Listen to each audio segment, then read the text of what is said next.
Praise lord. మరి ఉదయకాల సమయంలో ఈ దినాన దేవుడు ప్రతినిత్యం మనతో మాట్లాడుతున్న మాటల్లో అన్నిటిలో కూడా మరి ఎంతగానో దేవుని యొక్క వాక్యం కోసం మీరు ఎదురు చూస్తూ ఉన్నారు. సమయమందును అసమానమందును మరి ఈ రీతిగా దేవుని యొక్క వాక్యమును ఎడతెగకుండా మీ అందరి కొరకు నేను ప్రకటించడం కొరకు మరి దేవుని యొక్క వాక్యాన్ని దేవుడు ఎన్నుకున్న ఆయన పని నిమిత్తము మరి చేస్తూ ఉన్నాము. అనేక మంది బిడ్డలు మరి అనేక విషయాల్లో బలహీనతంగా ఉన్నప్పుడు వారందరినీ కూడా దర్శించి ప్రార్థించడం అనేది జరుగుతుంది ప్రియులారా. అలాగే ప్రత్యేకంగా మరి ప్రతి ఒక్క వ్యక్తి గురించి నాకు తెలిసిన వారందరి గురించి కూడా మరి ప్రార్థన జరుగుతూ ఉంది. మరి ఒక్కొక్కసారి నేను ఆలోచిస్తున్నప్పుడు ఈరోజు అందరూ సమానులే అనే మాట కొరకు మనం జ్ఞాపకం చేసుకుంటున్నాం. దేవుని దృష్టిలో అందరూ సమానమే. అలాగే దేవుడు తనకు కలిగిన బహుశా మానవితంగా మనకు కూడా దేవుడు మనల్ని పుట్టించాడు కాబట్టి తన పోలికి చెప్పున నరులు చేద్దాం రండి అని చెప్పి తను సంభాషించిన దేవదూతలతో సంభాషించిన ఆ సంభాషణలో మన పోలికి చెప్పున నరులు చేద్దాం రండి అన్నాడు. దేవుడు అలాగే మరి నిర్మించాడు. ఆ నిర్మించిన నిర్మాణంలో ఆయన మరి మనకి కళ్ళు ఉన్నాయి, ఒకవేళ దేవుడికి ఆయనకి నేత్రాలు ఉన్నాయని విశ్వాసంతో దేవుడు చూచే దేవుడు అనే యొక్క విషయాన్ని అనేక సార్లు రాయబడి ఉంది.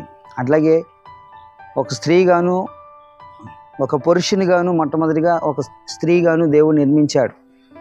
అలాగే వారిద్దరినీ కూడా మరలా దేవుడు ఈక్వల్గా చూసినట్లుగా మనం చూస్తున్నాం. అయితే వారి వారి బాధ్యతలను అప్పగించారు.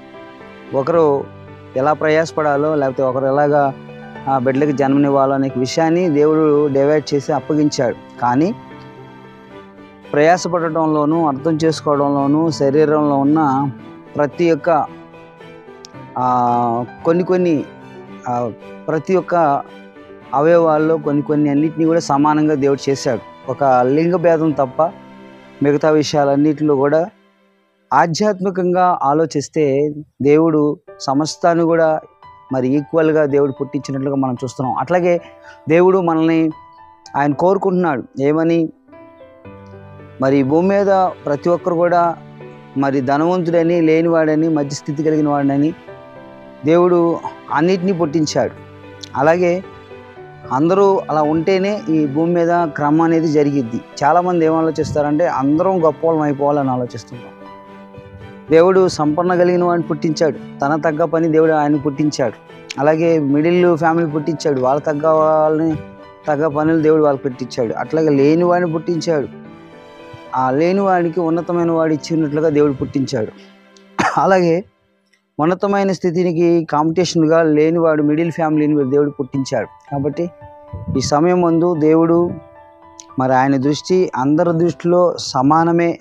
అందరి ఎడల దేవుడు తగిన సమయంలో మనకిస్తాడు అనే విశ్వాసాన్ని మనం కలిగి కనుక ముందుకు వెళ్ళినట్లయితే ఆయన మన పట్ల సహాయం చేస్తాడనే విషయాన్ని ఈరోజు అందరూ సమానమే అనేది ఆధ్యాత్మికంగా సమానమే, అందరికీ రక్షణ కలుగు చేయుటకు ఆయన దేవుని యొక్క శక్తి ఉన్నది అని అంటాడు. అలాగే పరిశుద్ధ గ్రంథంలో నుంచి గలతీయులకు రాసిన పత్రిక 3వ అధ్యాయము 28వ వచనంలో ఈరోజు మాట్లాడుతున్న వాగ్దానం ఏంటంటే, ఇందులో యూదుడని గ్రీకు దేశస్థుడని లేదు, దాసుడని స్వతంత్రుడని లేదు, పురుషుడని స్త్రీ అని లేదు, యేసుక్రీస్తునందు మీరందరూ ఏకముగా ఉన్నారు అంటున్నాడు.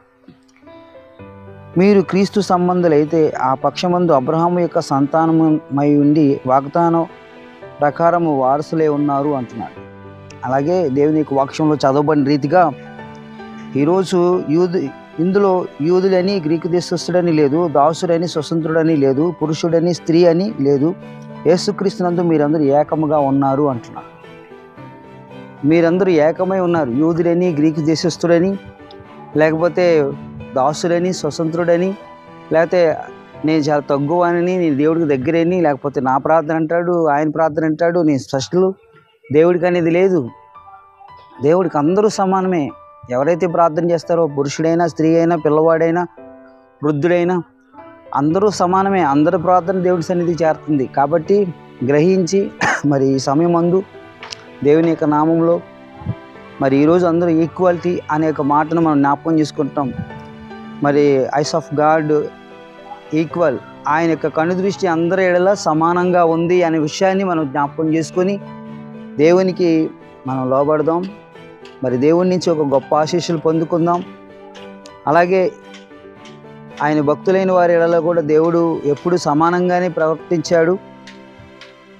అలాగే ఆయన అందరినీ దృష్టిని కూడా సమానంగానే ఈ భూమి మీద ఉంచాడు. కానీ మనమే విభిన్నమైన కోణాల్లో చూస్తూ విభిన్నంగా ప్రవర్తిస్తూ ఉన్నాం. అందుకు దేవుని యొక్క సాన్నిధిలో ఈ దినముందు ఈ వాగ్దానం పెట్టిన నీ దృష్టిలో కూడా దేవుడు ఆయన ఎందు ఒకే దృష్టిని కలిగి ఉన్నాడని జ్ఞాపకం చేసుకొని దేవునికి నమ్మకంగా ఉందాం. ఈ కొద్ది మాటలు దేవుడు దీవించును గాక.